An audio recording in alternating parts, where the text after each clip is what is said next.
Bapak Presiden yang saya hormati, Bapak Wakil Presiden, jajaran Menteri Kabinet Kerja yang saya hormati, Bapak Menteri Agama, Bapak Panglima, dan seluruh jajaran pemerintah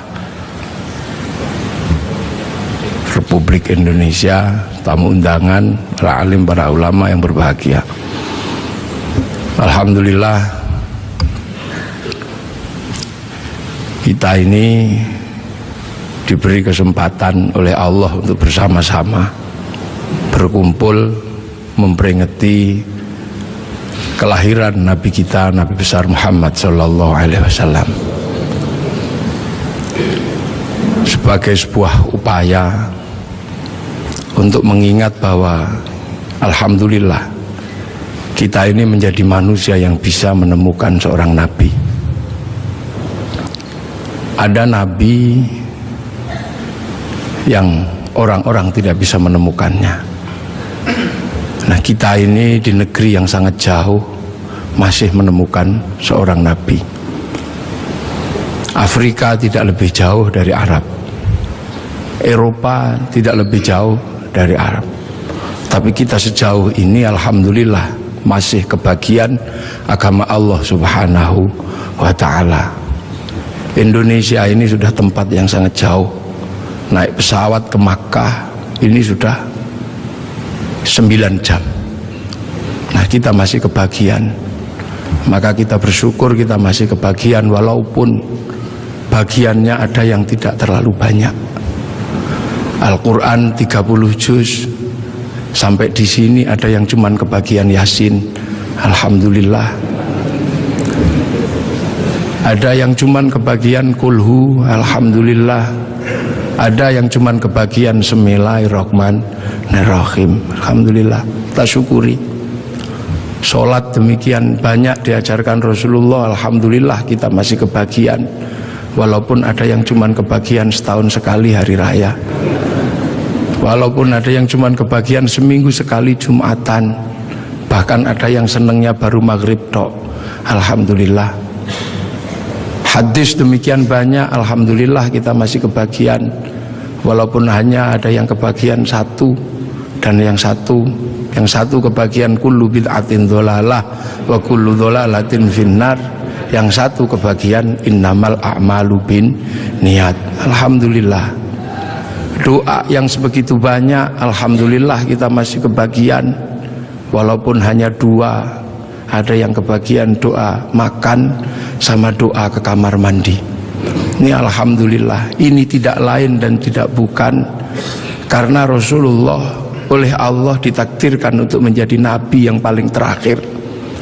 Dan nabi yang paling terakhir ini adalah nabi yang punya jangkauan ketika manusia sudah tersebar di seluruh alam.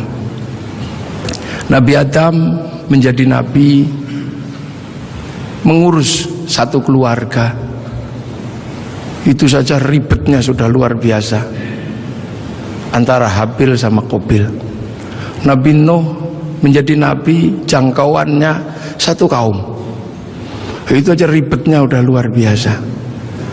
Nabi Ibrahim satu bangsa, itu aja ribetnya sudah luar biasa.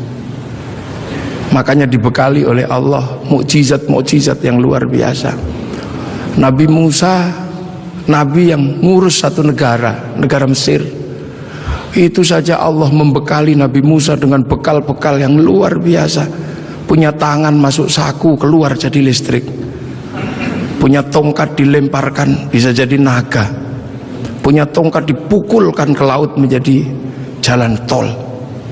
Makanya kalau Pak Jokowi menemukan tongkat itu, kayaknya tidak terlalu sulit untuk membangun jalan tol di Indonesia.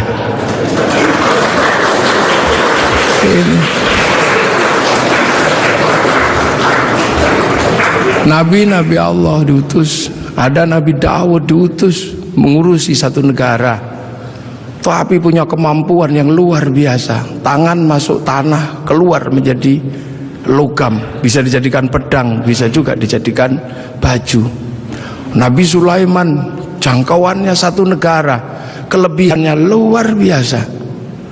Nabi Sulaiman mampu membangun sebuah kota besar menggunakan tenaga jin, bisa berbicara dengan semut, bisa berbicara dengan burung, bahkan angin pun bisa diajak berbicara. Nabi Isa alaihissalam jangkauannya satu negara, satu bangsa sekitar Romawi, akan tetapi kemampuannya luar biasa. Manusia yang buta dipegang matanya bisa melek kembali, orang mati bahkan bisa dibangunkan. Wih, itu bangun. Nah, Nabi Muhammad adalah Nabi akhir zaman yang jangkauannya bukan lagi jangkauan negara, bukan lagi jangkauan satu bangsa, tapi Nabi Muhammad punya jangkauan menjadi Nabi untuk menjadi rahmatan lil alamin. Ini perbedaan nabi-nabi dengan Nabi Muhammad. Nabi Muhammad menjadi nabi ketika manusia sudah menjadi bangsa-bangsa, menjadi suku-suku, dan itu harus dijangkau semuanya. Makanya dari situlah Nabi Muhammad dilahirkan di kota Makkah. Kenapa tidak lahir di Bogor? Kenapa juga tidak lahir di Cina, tapi lahir di Makkah? Karena Makkah adalah guidance, Makkah adalah awal di mana manusia mengenal Allah Subhanahu wa ta'ala.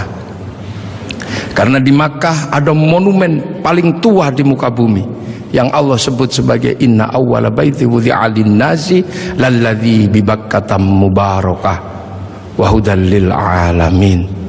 Di situ dibangun bangunan tua, bangunan tertua. Bahkan ada yang mengkaji itu sesungguhnya adalah petilasan pertama ketika Nabi Adam turun ke muka bumi, memberikan tanda di situ agar manusia punya guidance kalau harus kembali kepada Allah. Dan di Makkah pula terjadinya pertukaran antara laki-laki dan perempuan dalam wilayah yang paling tersembunyi antara Nabi Adam dan Siti Hawa. Pertemuan itu diabadikan oleh Allah dengan sebuah tugu yang sangat dikenal dengan nama Jabal Rahmah. Dan dari situ kemudian manusia menjadi beranak pinak, manusia menjadi bangsa, menjadi suku yang tetap di Arab. Kita bisa lihat dengan wajah yang tetap cantik dan tetap ganteng. Yang pindah ke Eropa berubah menjadi tinggi besar dengan rambut merah. Yang ke Cina berubah menjadi sipit dengan pipi yang agak tembem kayak bakpao. Kemudian yang pindah ke Afrika berubah menjadi hitam gosong, yang bisa kita lihat hitam kulitnya. Nah, yang ke Indonesia berubah jadi seperti kita, kecil-kecil, pesek-pesek, seperti inilah ini. Nah, ini semua akan dijangkau dalam konsep rahmatan lil alamin. Nah, manusia ketika berpindah-pindah, guidance itu hilang. Maka Allah kemudian mengutus seorang nabi untuk mencari guidance itu. Diutuslah Nabi Ibrahim alaihissalam untuk menemukan itu. Dan alhamdulillah Nabi Ibrahim ditemani oleh putranya namanya Ismail dan istrinya namanya Hajar, menemukan kembali situs di mana manusia harus kembali kepada Allah. Situs itu dibangun ulang sama Nabi Ibrahim dan berdoa, Rabbana inni askantu min dzurriyyati biwadin ghairi dzi zar'in 'inda baitikal muharram Rabbana liyuqimus sholata waj'al afidatan minan nasi tahwi ilaihim warzuqhum minas thamarati la'allahum yashkurun.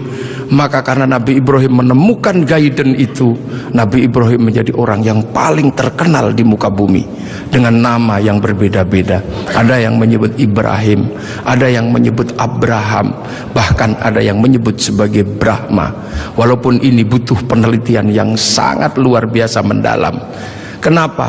Karena Nabi Ibrahim ini punya simbol yang kemudian diduplikasi oleh seluruh manusia di muka bumi. Di India ada simbol yang mirip dengan simbol yang ditinggalkan oleh Nabi Ibrahim. Ini butuh kajian mendalam dan ini mesti saya sampaikan dalam sebuah forum kenegaraan seperti ini. Karena ini yang akan mengurai benang kusut antara manusia di muka bumi dengan lahirnya Rasulullah Muhammad Sallallahu Alaihi Wasallam.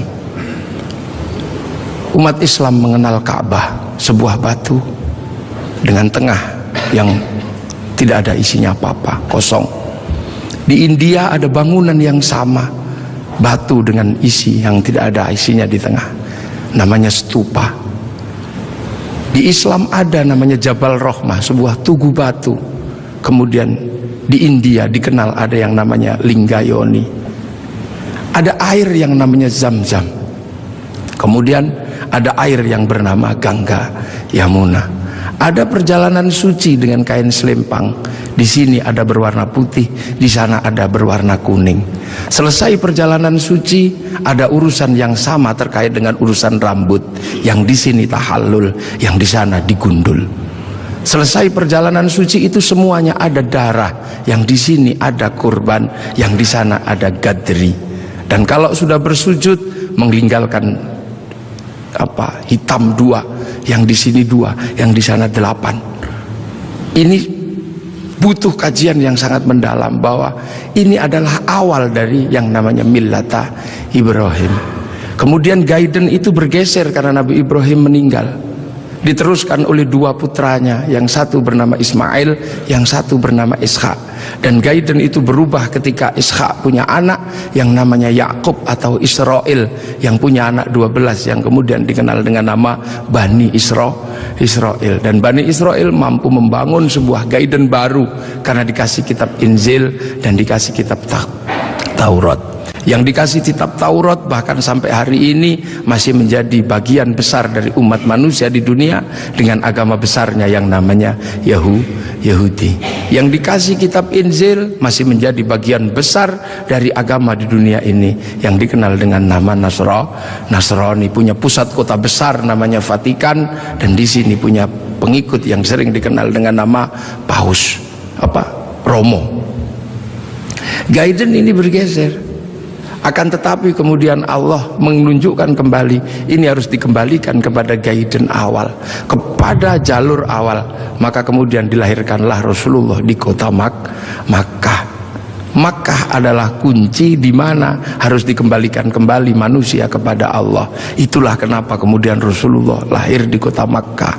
Untuk apa? Mengembalikan simbol kenabian dari awal sampai akhir sebagai wujud Khatamul Anbiya wal Mursalin. Makanya ketika terjadi sengketa dengan agama-agama yang sebelumnya, maka kemudian Allah mengukuhkan Rasulullah sebagai penerus guidance kenabian. Maka kemudian diangkatlah Rasulullah ke langit, dan Rasulullah ditunjukkan di mana jejak para pendahulunya. Maka kemudian ketika ketemu Nabi Ibrahim, Rasulullah bertanya, kalau orang Jawa bilangnya mbah gitu, Pak Presiden ya, kayak atau gitu, aku ini sebagai Nabi terakhir, tapi umat-umat Nabi yang sebelum aku bertanya, apa hakmu ketika kau mengatakan penerus Nabi Ibrahim? Kamu tahu di mana peletakan Nabi Ibrahim waktu membangun kembali Ka'bah? Ya udah, kamu jawab di situ. Kamu tandai nanti kalau kamu turun, kamu tandai itulah tempatku, namanya Jabal Rahmah. Nah, kalau pertanyaannya tentang Mbah Mail, kakek Ismail di sebelah mana? Kakekmu Ismail di sebelah situ, kamu kasih tanda. Itulah yang disebut Khijir Ismail. Lah kalau nenekku Hajar di sebelah mana? Nenekmu Hajar cari airnya di sebelah situ. Itu yang satu namanya Sofa, yang satu Marwah. Lah penjenengan melempari setan itu di sebelah mana? Sebelah situ. Nanti kamu kalau turun kamu kasih tanda biar tidak dilupakan manusia. Itu itu Jamarat Ula, yang itu Wusta, dan yang itu Aqobah. Nah sekarang kalau gitu yang dulu punya Ka'bah ini siapa? Itu kakekmu Adam. Mumpung orangnya masih di situ, kamu tanyalah, Mbah, apa itu apa? Ka'bah itu dulu aku khawatir, aku turun ke sini takut kehilangan jejakku. Ku kasih tanda dan disebut inna awwala baiti wudi'a lin-nasi lalladzi bi Bakkah mubarakah. Nah kalau Jabal Rahmah itu apa? Kayak kalau bahasa kita, waduh kalau itu saya tunggu I love you ku sama nenekmu Hawa. I love you ku di situ kita tanda. Pokoknya kalau kamu nanti turun jangan kamu lupakan, kembalikan seluruh jejak kenabian. Maka semenjak itu kemudian umat Islam bersama Rasulullah diperintahkan untuk beribadah haji. Nah inilah makanya kalau ada pertanyaan besar, kenapa Rasul tidak lahir di Jakarta? Kenapa Rasul tidak lahir di mana? Karena Rasul adalah Khatamul Anbiya wal Mursalin, dan jejak kenabian yang mengarahkan kepada Allah ada di Makkah, dengan situs tertuanya adalah Ka'bah. Pemahaman tentang Rasulullah lahir di Mekah ini juga akhirnya menjadi kunci. Kunci apa? Kunci bagi kita semua, bahwa kita bukan orang Makkah, kita orang Indonesia. Rasul di Makkah, Rasul ini lahir di Arab, maka kemudian pelajaran Islam pertama didedikasikan untuk mengajari orang Arab agar kembali kepada Allah. Dan Rasul tidak pernah kemana-mana. Rasul mengajarkan Islam hanya sampai di kota Madinah. Setelah itu dalam waktu 22 tahun Rasulullah meninggal. Nah, memahami Rasul yang lahir di Mekah adalah menjadi tonggak. Lantas bagaimana bisa Rasul yang ada di Makkah bisa sampai ke Indonesia ajarannya, dan 90% penduduk Indonesia mengikuti Rasulullah Muhammad sallallahu alaihi wasallam. Ini pasti bukan sesuatu yang mudah. Dalam bahasa Al-Quran, siratal mustaqim, ada yang namanya siratal ladzina an'amta alaihim.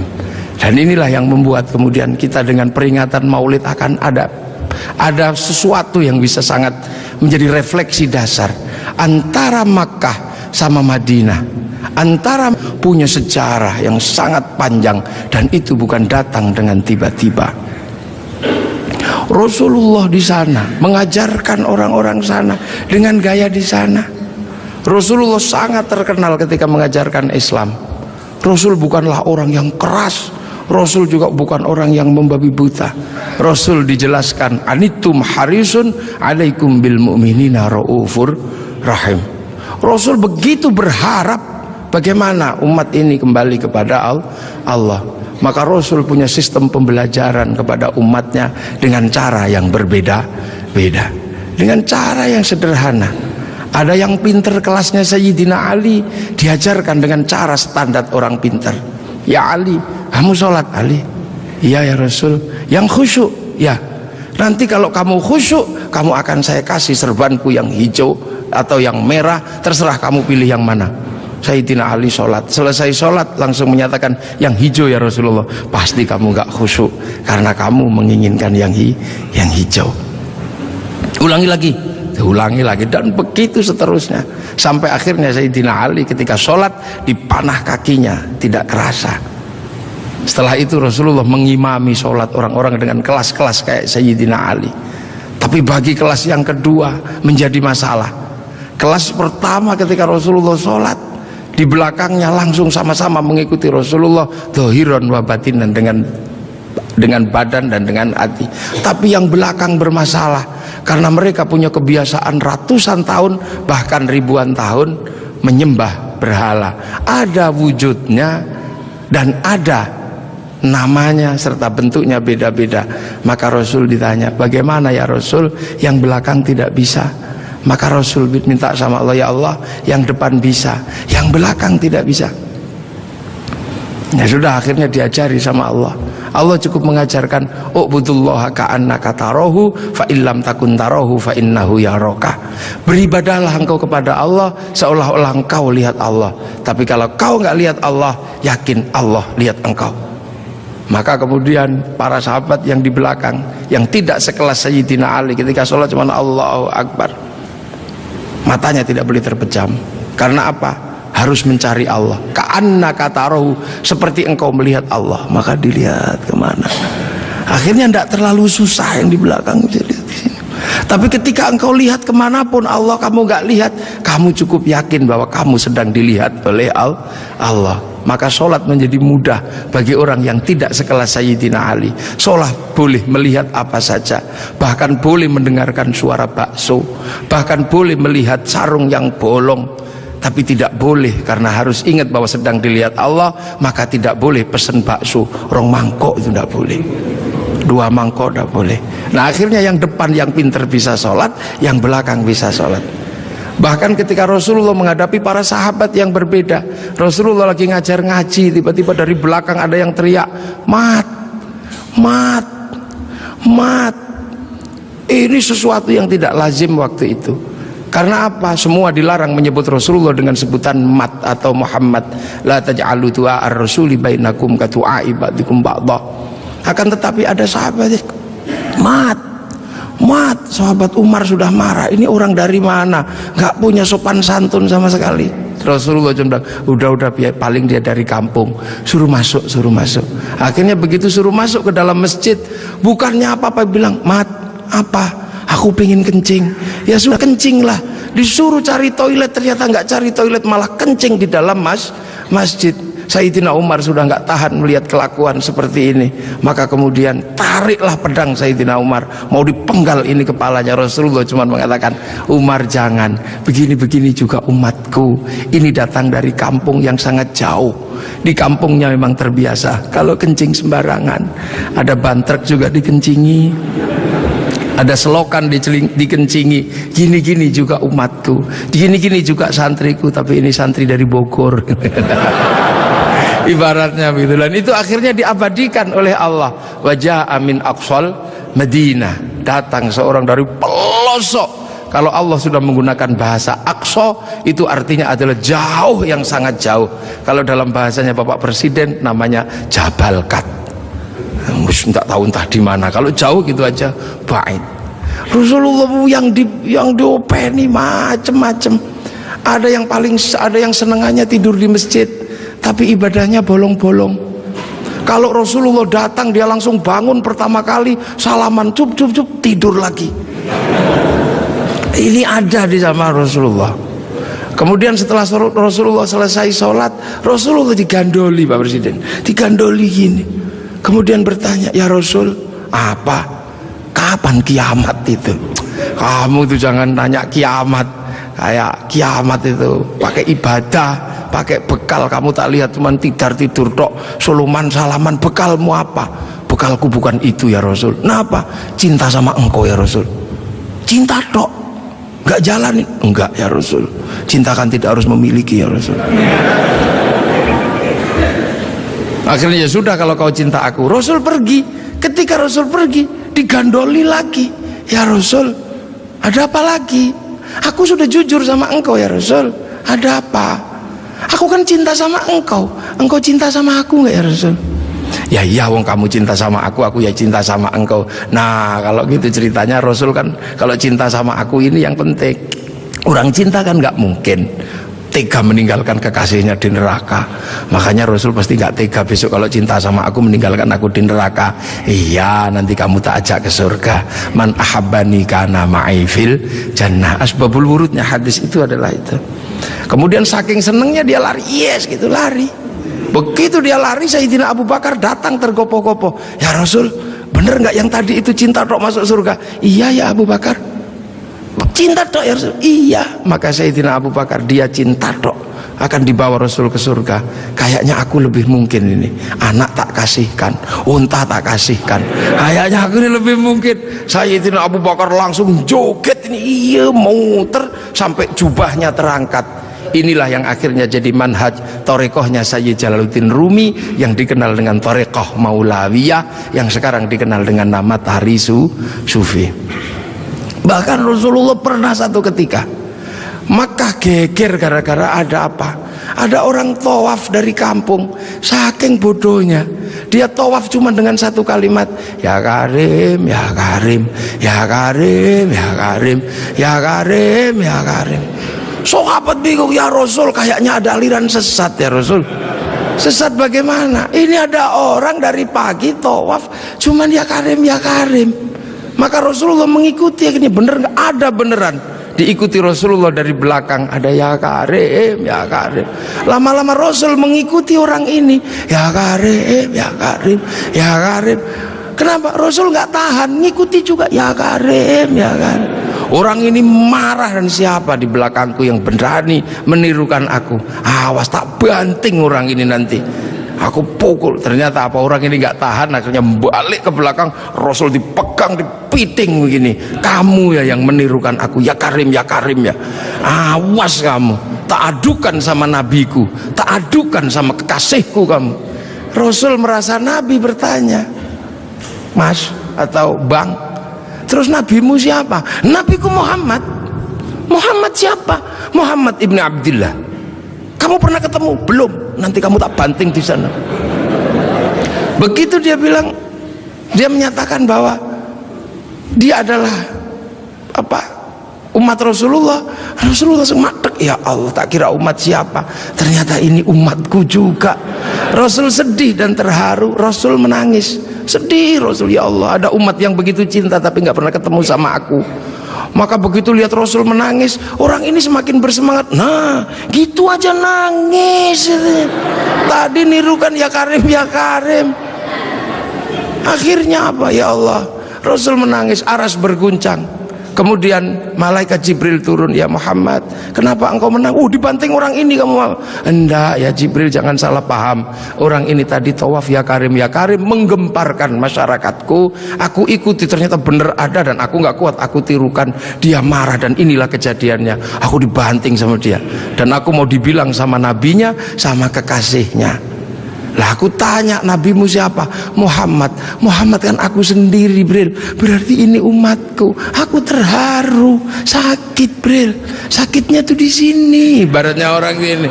Ya sudah, kamu ngaku saja. Kalau engkau Rasul Muhammad. Akhirnya, Mas, udah pernah ketemu Rasul? Belum. Nanti kamu tak banting di sana. Mas, Muhammad itu aku, Rasul itu aku. Hah? Engkau Muhammad Rasul? Nangis orang ini. Nabi itu peluk sambil menangis. Ya Rasul, aku belum pernah ketemu sama engkau ya Rasul, tapi aku iman sama engkau. Dan di kampungku yang paling pinter cuman aku ya Rasul. Kita makan doanya ya Karim, kita apa doanya ya Karim ya Rasul. Tolong ya Rasul, karena ini kami bodoh dari kampung, kami nggak ngerti apa-apa. Tolong ajaklah aku ke surgamu kalau engkau masuk surga ya Rasul. Iya, nanti kamu bareng, sama-sama nangis. Saking senengnya orang ini lantas berjoget, iya gitu. Saking senengnya mau diajak Rasul ke surga. Malaikat Jibril dibilang sama Allah. Jibril bilang itu, walaupun orang itu nanti diajak Muhammad masuk surga, katakan padanya, dosanya tetap kuhitung. Malaikat Jibril menyampaikan ke Rasulullah. Rasulullah menyampaikan, ya Mas, Allah barusan berfirman lewat Jibril, walaupun engkau nanti kuajak masuk surga, tapi dosamu tetap dihitung sama Allah. Orang ini kaget juga enggak ada perubahan apa-apa, cuman melotot aja. Apa ya Rasul? Dosaku mau dihitung sama Allah. Suruh ngitung, nggak takut aku. Suruh ngitung aja kalau dosaku mau dihitung sama Allah. Nggak takut aku. Tapi hati-hati, kalau dosaku sampai dihitung sama Allah, Allah tak ajak hitung-hitungan sama aku. Loh, kok Allah kamu ajak hitung-hitungan bagaimana? Akan kuhitung seberapa besar dosaku, kan kuhitung dengan seberapa besar pengampunan Allah. Kalau Allah Maha Pengampun, nggak mungkin dosa gini aja kok dihitung. Kalau dosa gini aja dihitung, nggak usah pakai gelar Maha Pengampun. Maha Pengampun, oh, gini aja dihitung. Di zaman Rasul ini lu potret Rasulullah. Maka Rasulullah mampu menjadi rahmat bagi semuanya, sehingga kemudian pelajaran Rasulullah yang tidak masuk akal waktu itu bisa diterima oleh sebuah kalangan yang sangat jauh dari peradaban. Maka kemudian Islam yang sulit diterima oleh orang di Arab waktu itu bisa diterima. Sulit bagi orang Arab menerima Islam. Orang Arab Tuhan ada patungnya, Islam mengajarkan Tuhan tidak ada patungnya. Di sana diajarkan banyak Tuhan, ini diajarkan Tuhan satu. Di sana tidak ada air, Islam mengajarkan toharoh pakai air. Susah, diminum aja susah, pakai disuruh mandi. Padahal di sana orang mandi berbeda dengan kita. Kita jinabatnya sebulan sekali, sana bisa semalam 8 kali. Susah air disuruh pakai toharoh pakai air. Sudah panas disuruh puasa, makanan susah disuruh zakat. Sudah gitu tawafilah yang paling sulit bagi orang Arab waktu itu. Orang Arab waktu itu sangat susah karena melihat perempuan itu begitu sesuatu yang sangat luar biasa. Lihat kaki sudah syahwat. Tapi waktu itu Islam mengajarkan bagaimana ketika tawaf muka dibuka. Betapa syahwatnya sangat tinggi ketika muka dibuka. Dan pada saat yang sama seorang laki-laki tidak diperbolehkan menggunakan kain berjahit, sehingga kalau mau berbuat jahil tinggal wes gitu. Itulah ujian terberat waktu itu. Dan itu susah dipahami oleh orang Arab. Makanya memahami Rasulullah itu tidak mudah. Makanya tidak mudah. Bagaimana seorang panglima perang kayak Sayyidina Umar bisa patuh sama orang yang tidak pernah berkelahi? Bagaimana Sayyidina Abu Bakar seorang konglomerat mau menuntun unta Rasulullah? Bagaimana seorang gadis 10 tahun bergembira ria dinikah sama orang 50 tahun? Ceritanya bisa kita tahu, tapi suasana psikologisnya tidak pernah bisa kita tangkap. Nah inilah maka Islam berkembang. Kemudian Islam bergeser. Orang-orang tahu, oh ini bagus, geser. Kemana? Geser ke Persia pertama, dari Madinah geser ke Persia. Di Persia penyembah api, karena orang Persia nyembah api, kemudian ikut Islam. Raja Rustum besanan sama Sayyidina Ali, lahir Sayyid Ali Zainal Abidin, masuk Islam. Karena orang Majusi sebelumnya menyembah api dan masuk Islam. Nah, orang Yahudi, orang Majusi kalau nyembah api ditaruh di bangunan tinggi namanya Manaro. Apinya ditaruh di atas Manaro. Maka begitu orang Persia masuk Islam, apinya dihilangkan, Manaronya ditaruh di depan masjid. Seluruh dunia Islam melihat Manaro kok bagus di depan masjid, maka kemudian semua berlomba-lomba bikin Manaro. Sampai Jakarta bernama Menara. Tiangnya adalah tinggalan orang Majusi. Lah kemudian di situ terjadi peristiwa yang luar biasa. Setelah itu, sebelum sampai ke sini, terjadi peristiwa luar biasa. Pada tanggal 10 Asyura, seluruh cucu-cucu Rasulullah terbunuh oleh Yazid bin Muawiyah. Maka bulan Asyura adalah bulan duka kaum muslimin dunia. Makanya orang Indonesia, terutama di kampungnya Bapak Presiden, menyebut bulan Asyura dengan sebutan bulan Suro. Ekornya saja yang diambil, karena orang Jawa itu sukanya ngambil ekornya aja. Muhammad diambil mat, Asyura diambil suro. Makanya di bulan Asyura orang berduka karena terbunuhnya cucu Rasulullah. Maka di Jawa ada tradisi tidak mantu, tidak nikahkan anak, itu karena bulan duka. Di Jogja ada yang namanya keliling beteng. Maksudnya di bulan Suro jangan terlalu banyak mulut, jaga mulut. Nah di Solo mengikuti kebo Kiai Slamet, kalau kebonya keluar taiknya diusapkan ke seluruh tubuh. Ini bulan duka, jangan bersolek. Dan biasanya bulan Asyura di Indonesia diikuti dengan santunan anak yatim. Nah inilah. Dan dari situ terus Islam bergerak, makanya monumen-monumen itu. Lahir Sayyid Ali Zainal Abidin. Lah Sayyid Ali Zainal Abidin kemudian bergeser, punya anak Sayyid Muhammad Baqir, menjauh punya anak Sayyid Ja'far Shadiq, menjauh diteruskan sama Sayyid Ali Uraidi, menjauh diteruskan sama namanya Sayyid Muhammad, diteruskan Sayyid Ubaidillah, teruskan Sayyid Isa Naqib, diteruskan sama Sayyid Ahmad Al-Muhajir, teruskan Sayyid Alwi, teruskan Sayyid Muhammad, teruskan Sayyid Alwi, diteruskan namanya Sayyid Ali Khalid Qasam, teruskan putranya namanya Sayyid Ahmad Sohib Mirbat, teruskan namanya Sayyid Alawi Amil Faqih, punya anak Sayyid Abdul Malik sampai Mongolia, punya anak Sayyid Ahmad Jalaluddin sampai Campa, punya anak Sayyid Muhammad sampai Pase, dan punya anak Sayyid Jamaluddin Al-Husaini Al-Kabir sampai tanah Nusantara di pedalaman, yang kemudian karena turunnya di Jawa, Sayyid Jamaluddin Al-Husaini Al-Kabir, orang Jawa punya Hono Coroko, maka kemudian di Jawa dikenal dengan nama Syekh Jumadil Kubro. Dan disitulah kemudian Islam ketemu dengan kebudayaan peradaban Nusantara. Nah inilah tonggak Makkah ini yang akhirnya menjadi penjelasan, oh ternyata Makkah sini geser di sini. Dan kemudian kita diingatkan bahwa Syekh Jumadil Kubro punya anak namanya Said Ibrahim, pindah Palang Tuban sana, punya anak namanya Raden Rohmat Sunan Ampel. Nah ini yang kemudian bangun peradaban baru di Nusantara. Syekh Jumadil Kubro punya murid namanya Samsuddin, pindah Jawa Barat, dikenal dengan nama Syekh Kuro, punya murid namanya Datuk Kahfi, pindah Cirebon, punya murid namanya Syarif Hidayatullah Sunan Gunung Jati. Nah inilah baru kita kemudian menemukan titik sini. Nah pertanyaan-pertanyaan besarnya inilah yang akhirnya kemudian menjadi penjelasan. Lantas bagaimana kita mengikuti Rasulullah di tempat yang jauh ini? Rasulullah memberikan garis namanya ahli sunnah wal jamaah, bahwa Rasulullah yang diajar pertama wal jamaahnya bernama sahabat, wal jamaahnya sahabat generasi kedua namanya tabi'in, tabi'in punya generasi berikutnya namanya tabi'ut tabi'in, dan kita ini adalah generasinya para ulama yang cara pembelajarannya sangat berbeda. Di Arab sana Rasulullah mengajarkan bagaimana makan dengan 3 jari, masih bisa dijalankan sampai hari ini karena di sana masih kurma sama roti. Begitu sampai di Nusantara sudah tidak kurma dan tidak roti, tapi sudah soto, maka makan dengan 3 jari sudah bukan sesuatu yang mudah. Di sana kurban pakai unta, di sini tidak lahir unta tapi lahir kerbau sama sapi.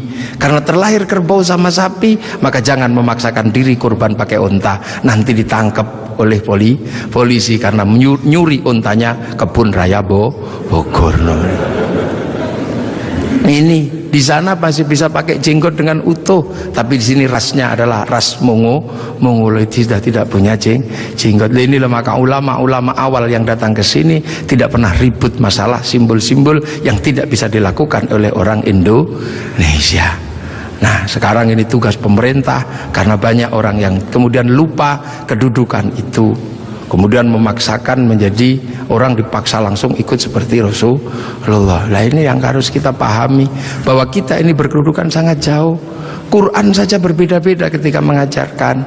Di awal Rasulullah Quran tidak ditulis. Kenapa? Karena sahabat apal Quran. Orang apal tidak perlu menulis. Saya apal wajah istri saya, nggak pernah bawa fotonya kemana-mana karena saya apal.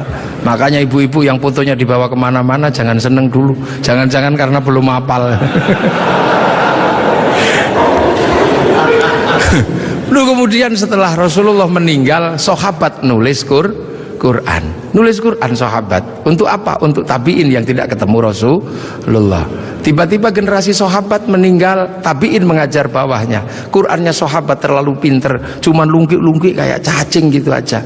Maka kemudian dikasih titik oleh Abul Aswad Ad-Du'ali. Disebar lagi, generasi pertamanya hilang, titik-titik nggak cukup, maka dikasih fathah, kasroh, dhamma atau syakal. Yang ngasih syakal Syekh Khalil bin Ahmad Al-Farahidi.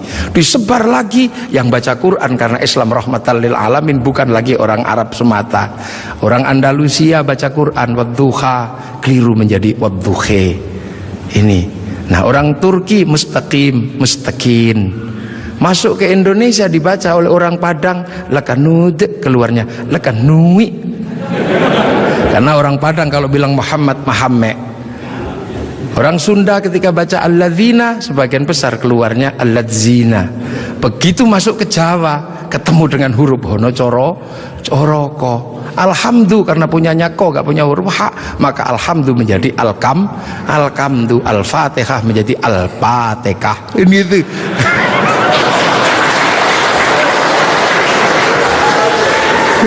Nah, ini orang kalau ngerti proses kodifikasi Quran pasti tahu. Ketika masuk ke semua negara pasti berbeda. Al-fatihah menjadi al-fatihah. Dan ini yang dialami oleh Bapak Presiden Republik Indonesia. Iya, makanya Al-Fatihah itu. Ya Hayyu ya Qayyum menjadi ya kayuku ya kayumu. Rabbil alamin kayaknya punya huruf ain, nggak punyanya ngo, keluarnya Rabbil ngalamin. Nggak punya dot, punyanya lo, maka Ramadan keluarnya Romlan. Begitu dibaca orang Bali sangat susah karena orang Bali nggak bisa bilang tok, bilangnya tok. Maka sirotol menjadi sirotol ladzina an'amta alaihim. Islam berkembang ke semua negara dan berbeda. Ketika dibaca oleh orang Bugis alaihim, keluarnya alaihing. Karena orang Bugis kalau bilang n jadi eng, kalau bilang eng jadi n. Makanya ada dulu mantan Kabulok bernama Beduamang, itu berasal dari Abdurrahman. Nah, itulah makanya kemudian Islam bergerak. Nah, lantas apa? Lantas terciptalah sebuah ilmu untuk bagaimana orang di seluruh dunia Islam mampu membaca Al-Quran. Dibikinkanlah sebuah ilmu yang dikasih judul At-Tajwid fi Qiraatil Quran, yang nulis Abu Ubay Qasim bin Salam. Orang akan tahu. Nah, ini generasinya para ulama. Dan yang paling besar, yang mungkin Bapak Presiden sudah pernah saya sampaikan, tapi ingin saya sampaikan lagi biar kita tidak lupa. Ada perubahan besar ketika masuk ke tanah Nusantara, di mana waktu itu tanah Nusantara sangat susah dimasuki Islam. Kenapa? Ini bangsa sudah sangat beradab. Bangsa ini bukan bangsa kecil.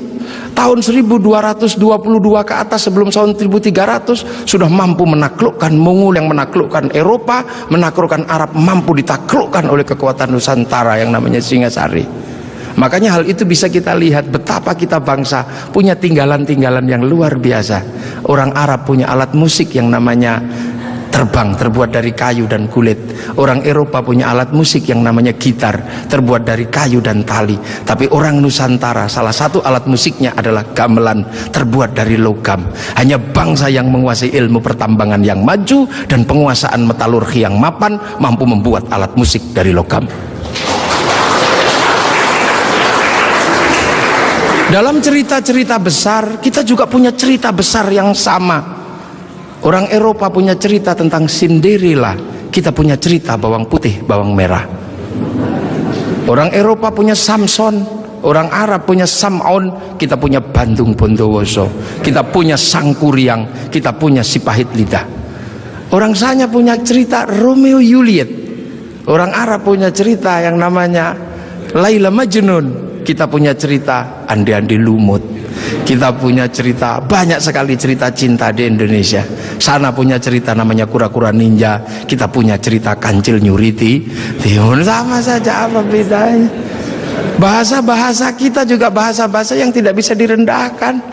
Orang Inggris bilang rice, orang Arab bilang rus, orang kita bilangnya macam-macam. Kalau masih di sawah namanya padi, kalau sudah dipanen namanya gabah, kalau sudah digiling namanya beras, kalau patah-patah namanya menir, kalau dibungkus namanya lontong pakai daun, kalau dibungkus pakai namanya ketupat pakai janur, kalau tidak dibungkus namanya nasi, dicuri satu namanya sebutir nasi, kalau diublek-ublek namanya bubur, pantatnya gosong namanya kerak atau intip. Sana cuma rice sama rus.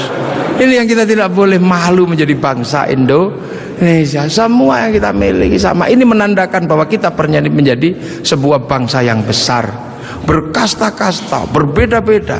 Maka kemudian Islam mulai memperkenalkan konsep besar sehingga kita punya bangsa dan negara. Konsep besar apa? Diperkenalkanlah bagaimana hidup bersama, saling menjaga. Diperkenalkan konsep besar namanya musyarakah, yang akhirnya dikenal dengan bahasa masyarakat. Kalau sudah jadi musyarakah, semua harus saling mengerti dan saling bertanggung jawab.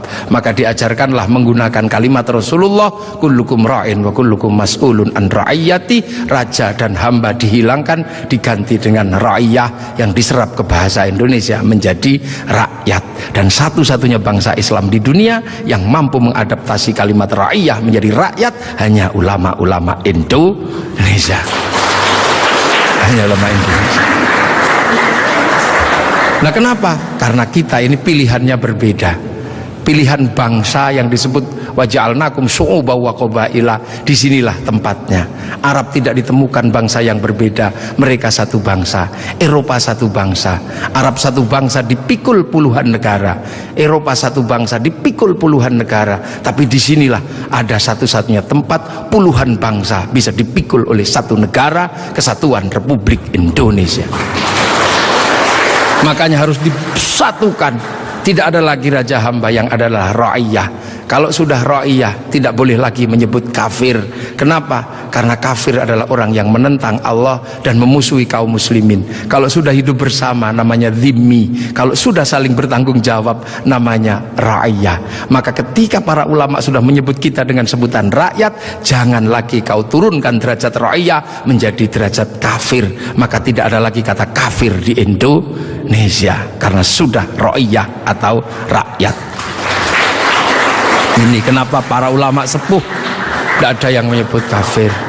Kemudian ra'iyah kalau berkumpul diajarkan bagaimana hidup bersama, berbahagialah, berbicaralah dengan baik-baik. Maka konsep yang ditawarkan adalah wasyawirhum fil amri. Maka kemudian ra'iyah yang hidup bersama dan berbicara secara bersama disebut musyawarah. Kalimat wasyawirhum fil amri. Kemudian kalau bermusyawarah jangan menang-menangan sendiri, berbagilah, saling bertoleransi. Maka kemudian lahirlah konsep besar, konsepnya disebut tafassahu fil majalis. Maka kemudian muncullah istilah majelis. Dan ketika para ra'iyah mengangkat pemimpin, harus seluas cakrawala yang pernah diajarkan Allah, wasi'a kursiyus samawat, maka kedudukannya adalah bernama kursi. Ada kursi presiden, ada kursi DPR, ada kursi menteri. Karena daerah ini yang membangun adalah para wali, maka kawasan ini disebut wilayah. Kalau saya mau tanya, di mana negara dengan konsep dasar keagamaan Islam yang mampu membangun sebuah struktur negara hari ini? Itu ada di Indonesia.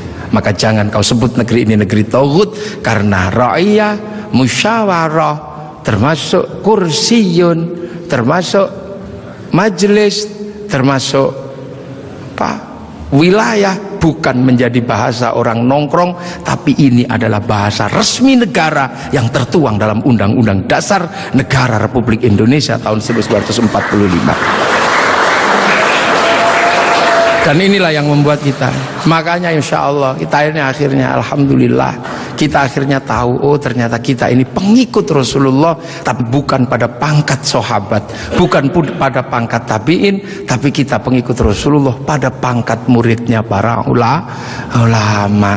Makanya biasa saja kadang di sini kayak gini kita diajarkan bagaimana hidup bersama, karena kita wal jamaah Indonesia.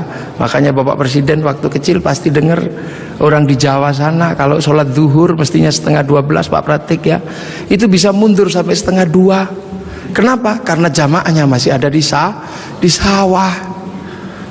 Terus Allah Akbar sambil nunggu. Lantas pujian Robana datang, ada Tombowati karena capek nunggu ya pegel, sampai ada diuruki anjang. Loh, itu cara di sini. Terus sholat. Nah sholat di sini Allahu Akbar, karena sinyalnya jauh, kita ini pemancar lokal.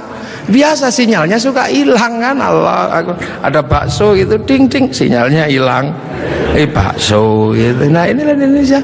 Makanya karena sinyal yang hilang, habis itu para ulama mengajarkan kalau kepalamu bocor seperti itu, nggak inget Allah, inget apa, udahlah kalau habis sholat ditambal, maka habis sholat ada zikir la ilaha illallah, la ilaha illallah. Nah sekarang ada yang protes, kenapa berzikir pakai gini-gini? Bukankah sahabat kalau zikir terdiam? Sahabat murid Rasulullah terlalu dekat dengan Rasulullah, batinnya wusul kepada Allah sampai ke sana. Kalau wal jamaahnya ulama disuruh diam begini, tidur. Nah puasa juga sama. Orang Indonesia kalau puasa nggak terlalu khusyuk karena keluar rumah ada belimbing, ada jambu. Kalau di Arab keluar rumah ketemunya padang pasir lebih khusyuk. Maka di sini lebih sering disuruh tidur gitu. Dalilnya apa? Naumuso imin ibadatur. Nah kalau malam pakai doktek. Setelah itu halal halal. Haji juga sama, nggak bisa langsung ke sana Pak Presiden. Antrinya 25 tahun. Makanya orang sini capek nunggu, daripada capek nempelkan gambar Masjidil Haram. Ini Pak Menteri Agama, biar tidak terlalu capek, biar agak senang dikit, latihan dulu di alun-alun Bogor. Labbaik Allahumma hajjan. Ihramnya beneran, niatnya beneran, tapi Ka'bahnya triplek. Lah ini namanya mana sih haji? Lah ini wal jamaahnya baru ini, dan ini ada di Indonesia. Itu akhirnya orang tahu pangkatnya dengan Maulid. Oh Rasul Mekah, kita Indonesia. Ada jarak yang sangat panjang, ada jarak waktu, ada jarak ruang. Nah ini kalau kita pahami dengan bahasa yang sederhana, fa insyaallah Islam di Indonesia akan tetap menjadi Islam yang ramah, Islam yang tidak kasar, Islam yang tidak gerasah gerusu, mampu ngayomi seluruh manusia yang berbeda-beda, seperti Rasulullah yang anittum harisun alaikum bil mu'minina raufur rahim ihdinas siratal mustaqim. Assalamualaikum warahmatullahi wabarakatuh. Allahumma shalli ala Muhammad.